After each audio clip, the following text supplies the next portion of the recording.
आनंद होते।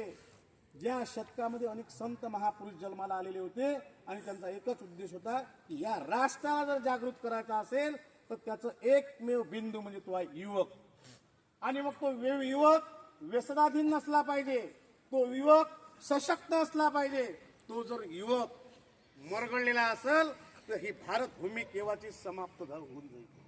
आणि म्हणून युवकांना जागृत करण्यासाठी सर्वात महत्त्वाचं काम स्वामी विवेकानंदांनी केलं। आणि मी मगाशी दिवस सांगत होतो तसाच 12 जानेवारी हा स्वामी विवेकानंदांचा जन्मदिवस युवक दिवस म्हणून चांगला करतात। आता एक दुसरं उदाहरण सांगतो। दुसरं उदाहरण असं आहे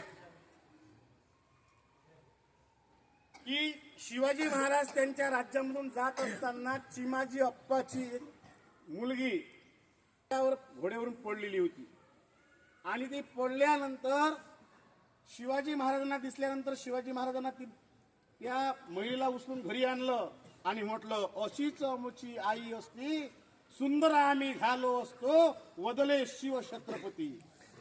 आपल्याला जर एखादी पोरगी सापडली रस्त्यानं तर आपण काय केलं असतं?